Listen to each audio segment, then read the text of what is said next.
Hi students मैं अभी आपको बताने वाला हूँ क्योंकि बहुत ज़्यादा डिमांड इस बात को लेकर आ रही थी कि सर कैलकुलेशन के ऊपर अगर कोई वाइवा क्वेश्चंस बन सकते हैं वो क्या बन सकते हैं। तो बच्चों बहुत अच्छे से मैं आपको अभी एक्सप्लेन करूँगा कि कैलकुलेशंस के ऊपर जो है वो कैसे क्वेश्चंस बन सकते हैं और कैसे जो है आप उसको सॉल्व करेंगे। ठीक है, तो देखते रहो बच्चों मेरे साथ। अभी यहाँ पर आपके सामने लिखा हुआ viva questions based on calculation of titration. तो देखो बच्चों जो प्रैक्टिकल है उसमें हमें मोलैरिटी मोर सॉल्ट की नोन होती है। जैसे कि मान लीजिए बेटा 1/20 जनरली हमें गिवन होती है और इसकी जो वॉल्यूम हम लेते हैं बेटा नॉर्मली वो 100 ml या 250 ml लेते हैं। ठीक है, अब बच्चों हमें इसमें क्या करना होता है, हमें इसको यूज़ करके KMnO4 की मोलैरिटी और KMnO4 की स्ट्रेंथ फाइंड आउट करनी होती है। ये एक्चुअली वाइवा का मेन पर्पस होता है। ठीक है, तो अभी बच्चों देखो हम इसको कैसे सॉल्व करेंगे और क्या इक्वेशन होती है, क्या क्या चीज़ें आपसे पूछी जा सकती हैं, बिल्कुल अच्छे से मैं आपको बताने वाला हूँ। तो देखो स्टूडेंट, सबसे पहले जो चीज़ है वो है कि आपको आनी चाहिए इक्वेशन, क्योंकि मैंने ये सुना है कि जो क्वेश्चंस हैं वो गूगल फॉर्म से पूछे जा सकते हैं और आपसे उस समय कैमरा पर दिखाया भी जा सकता है कि बेटा आप जो है right the equation involve in the KMnO4 and more salt titration. तो इक्वेशन क्या है एक्चुअली, यहाँ पर देखो बच्चों KMnO4 होता है ना, KMnO4 को जब हम वाटर में डिजोल्व करते हैं बेटा तो वो बन जाता है MnO4 माइनस प्लस के प्लस। ठीक है, इसमें जो हमारे काम का होता है, जो जो सब कुछ पूरे रिएक्शन के लिए रिस्पॉन्सिबल होता है वो होता है MnO4 माइनस। के प्लस से हमें कोई मतलब नहीं होता। तो MnO4 माइनस में ना बच्चों एक टेंडेंसी होती है कि वो बन जाता है Mn2 प्लस। ये मैं आपको क्या बता रहा हूँ, ये मैं आपको बता रहा हूँ केमिकल इक्वेशन इन्वॉल्व जो इस पूरे प्रोसेस का मेन जिसे आप कह सकते हो बेटा, जो इस पूरे प्रोसेस का पूरा थीम है, जो पूरा इसका बेसिस है, टाइट्रेशन का जो बेसिस है एक्चुअली ये रिडॉक्स टाइट्रेशन है।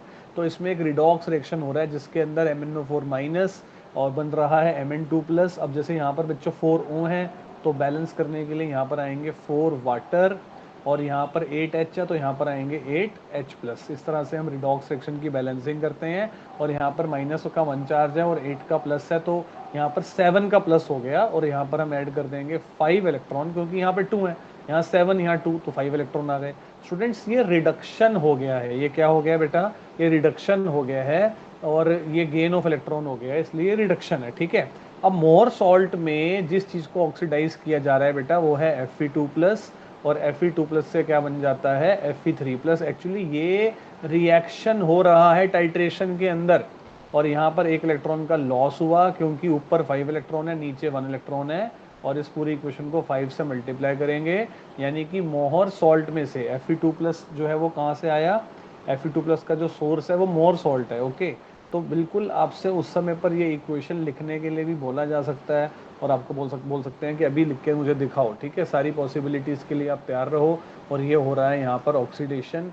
स्टूडेंट्स आपको अच्छे से पता होना चाहिए कि जिसका होता है ऑक्सीडेशन वो हो जाता है reducing agent.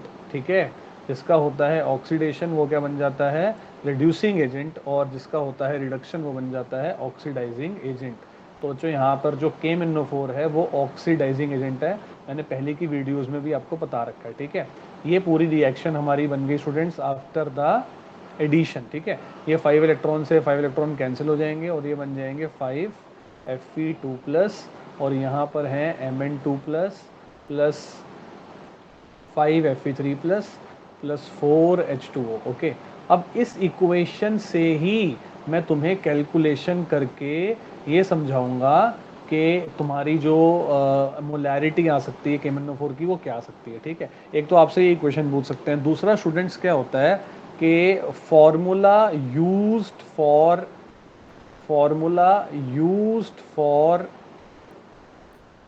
calculation of molarity and strength of KMnO4। okay, formula used for calculation of molarity and strength of KMnO4 क्या है।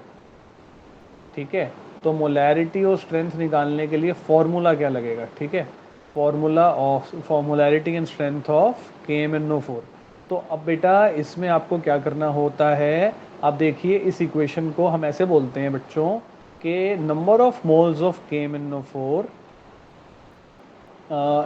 Divide by number of moles of Mohr salt.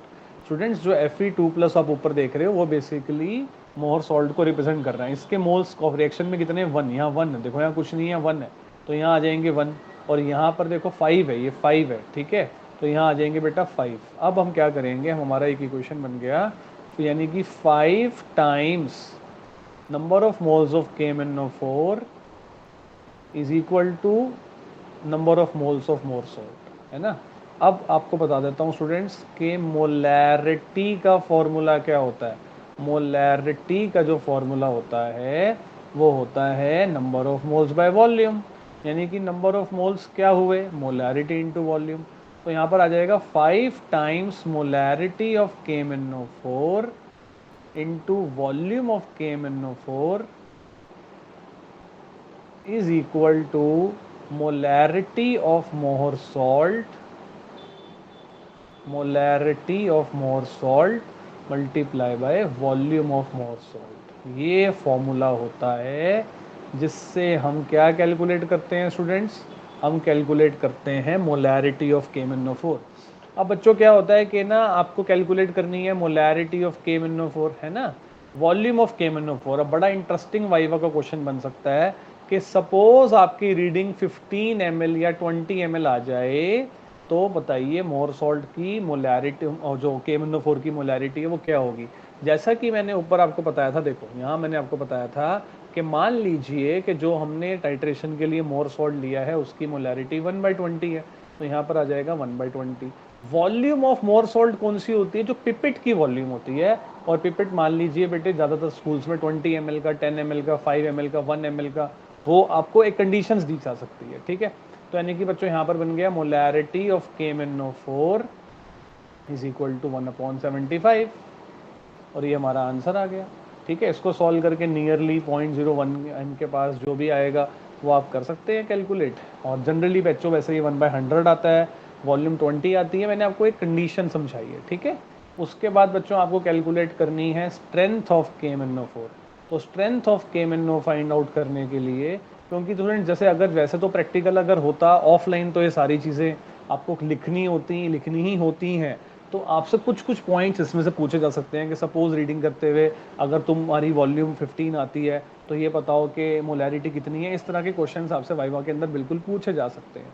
तो स्ट्रेंथ ऑफ KMnO4 जो बच्चों होती है वो होती है molarity into molar mass, molarity into molar mass, ठीक है। किसकी स्ट्रेंथ निकाल रहे हैं स्टूडेंट्स, हम KMnO4 की स्ट्रेंथ निकाल रहे हैं, ठीक है ना। अगर हम KMnO4 की स्ट्रेंथ निकाल रहे हैं तो मोलैरिटी तो उसी की लेंगे जो कि कितनी आई थी बेटा अभी अभी 0.01 के आसपास। मोलर मास हो गया KMnO4 का 158, यानी कि जो हमारा आंसर आ गया वो आ गया 1.58 ग्राम पर लीटर, ठीक है।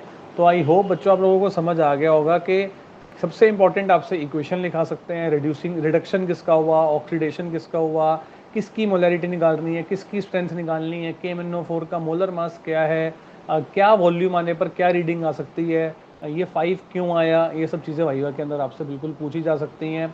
और बच्चों एक चीज़ है कि मोर सॉल्ट का मोलर मास कितना होता है, मोर सॉल्ट का मोलर मास होता है 392। तो स्टूडेंट्स आई होप आप लोगों को ये चीज़ें क्लियर हो गई होंगी, कैलकुलेशन वाला पार्ट। और जिनका वाइवा कल परसों या जब भी है उनको जो है वो बहुत फ़ायदा होगा इस वीडियो से। तो बच्चों लाइक का बटन दबाए बिना मत जाना, और please do share and subscribe my channel chemistry with Anuj Arora, and thanks a lot for watching.